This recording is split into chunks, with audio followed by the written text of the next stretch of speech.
আশা করি তোমরা ভালো আছো। আজকে আলোচনা করব পজেসিভ অ্যাডজেক্টিভ সম্পর্কে। একে বাংলা বলা হয় অধিকারবাচক বিশেষণ। প্রথমে জানতে হবে এই পজেসিভ অ্যাডজেক্টিভ কাকে বলে। যে অ্যাডজেক্টিভ নাউনের উপর অধিকার প্রকাশ করে তাকে পজেসিভ অ্যাডজেক্টিভ বলে। তাহলে এখানে কি বলা হয়েছে, এই অ্যাডজেক্টিভের কাজ হলো সেন্টেন্সের মধ্যে নাউনের উপর অধিকার প্রকাশ করা। এবার দেখি চলো এই অ্যাডজেক্টিভের উদাহরণগুলো কি রয়েছে। মাই অর্থাৎ আমার, আওয়ার অর্থাৎ আমাদের, ইওর অর্থাৎ তোমার বা তোমাদের, হিজ অর্থাৎ তার ছেলে বোঝালে, হার অর্থাৎ তার মেয়ে বোঝালে, ইটস অর্থাৎ ইহার বা এটার বস্তু বা প্রাণী বোঝালে, দেয়ার অর্থাৎ তাদের।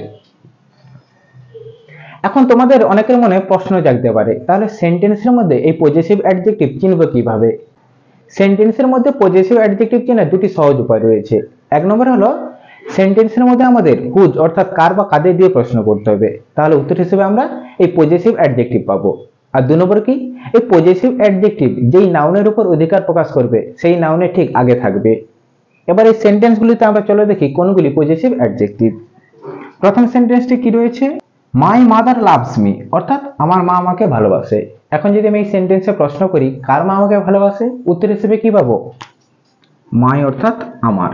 তাহলে এখানে মাই কি করছে, নাউন মাদারের আগে বসে এই মাদারের উপর অধিকার প্রকাশ করছে, সেই জন্য ওই মাই কি হবে, পজেসিভ অ্যাডজেক্টিভ।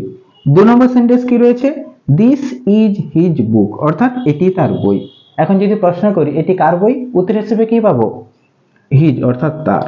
তাহলে এখানে এই হিজ কি করছে, নাউন বুকের আগে বসে এই বুকের উপর অধিকার প্রকাশ করছে, সেই জন্য হিজ কি হবে, পজেসিভ অ্যাডজেক্টিভ। তিন নম্বর সেন্টেন্সটি কি রয়েছে, ইওর ব্রাদার হেল্পড মি অর্থাৎ তোমার ভাই আমাকে সাহায্য করেছিল। এখন যদি প্রশ্ন করি কার ভাই আমাকে সাহায্য করেছিল, উত্তর হিসেবে কি পাবো, ইওর অর্থাৎ তোমার। তাহলে এখানে এই ইওর কি করছে, নাউন ব্রাদারের আগে বসে এই ব্রাদারের উপর অধিকার প্রকাশ করছে, সেই জন্য এই ইওর কি হবে, পজেসিভ অ্যাডজেক্টিভ।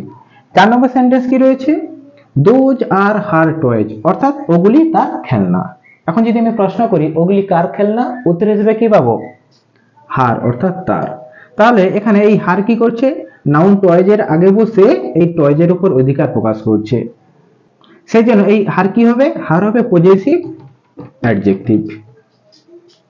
আশা করি তোমরা পজেসিভ অ্যাডজেক্টিভ সম্পর্কে বুঝতে পেরেছো।